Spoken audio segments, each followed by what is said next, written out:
जात पंचायतींना कायद्याने बंदी असतानाही आष्टी तालुक्यातील कानडी बुद्रुक येथे बेकायदेशीर जात पंचायत भरवून तिरमली समाजातील गायकवाड कुटुंबावर बेदम मारहाण केल्याची धक्कादायक घटना उघडकीस आली आहे.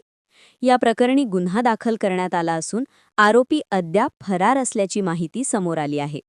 मिळालेल्या माहितीनुसार 2 गटांतील जमिनीच्या वादावर तोडगा काढण्यासाठी गावातील काही व्यक्तींनी जात पंचायत भरवली होती. या पंचायतीत प्रमुख म्हणून बाबूराव साहेबराव फुलमाळी, गंगाराम शंकर फुलमाळी, सरपंच गुलाब गोपाळा गायकवाड, महेश बोरा गायकवाड, माणिक साहेबा फुलमाळी, भीमा साहेबराव फुलमाळी आणि बाजीराव सठवा फुलमाळी यांचा सहभाग होता. पंचायतीदरम्यान दोन्ही गट आपापली बाजू मांडत असताना पंचांनी मध्यस्थी करण्याऐवजी वाद अधिक चिघळवण्याचा प्रयत्न केला. तसेच दुसऱ्या गटाकडून पैसे घेऊन एका गटाला दुसऱ्या गटावर हल्ला करण्यास प्रवृत्त केल्याचेही सांगितले जात आहे.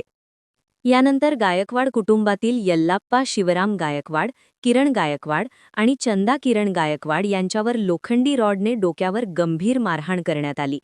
या घटनेत तिघेही गंभीर जखमी झाले असून त्यांच्यावर अहिल्यानगर येथील खासगी रुग्णालयात उपचार सुरू आहेत. या प्रकरणी संबंधितांविरुद्ध गुन्हा दाखल करण्यात आला आहे. मात्र आरोपी अद्याप फरार असून त्यांनी गायकवाड कुटुंबियांना गावात परत आल्यास जीव मारण्याच्या धमक्या दिल्याचा आरोप करण्यात आला आहे.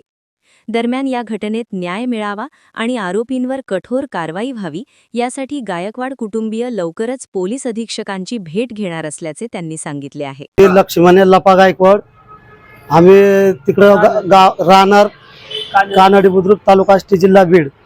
जात पंचायत बंद असतानाही त्यांनी पंचायत केली व आमच्या विरुद्ध बोलून त्यांनी आम्हाला अनामारी करायला लावले.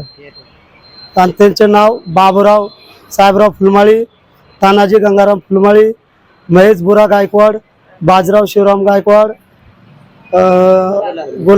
गुलाब साहेबराव फुलमाळी, बापू साहेबराव फुलमाळी, माणिक साहेबराव फुलमाळी, गुलाब साहेबराव फुलमाळी आणि सुनील अण्णा गायकवाड यांनी सगळेजण येऊन आमच्यावर मारले.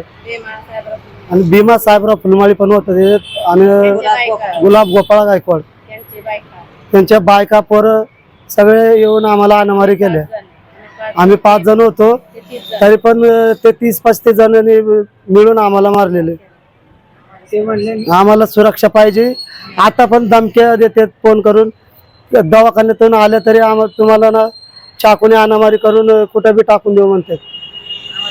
आम्हाला न्याय पाहिजे, सुरक्षा पण पाहिजे. आम्हाला सुरक्षा पाहिजे व न्याय पण पाहिजे. माझ्या गळ्यातलं पण होतं सोन्याचं, माझं लग्नात टाकलेलं सगळं गेलं माझं. तिथं काहीच नाही राहिलं मला. आणि माझं जखमी ते होतं इथं, मला दवाखान्यात येऊन तिथं.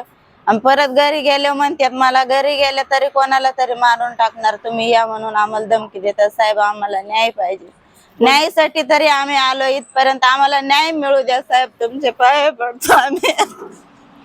आईचं जम्पर बिंपर सगळं पाडून टाकले तर बावन. आम्हाला न्याय मिळू द्या साहेब. 5-5 जण येऊन मारले साहेब.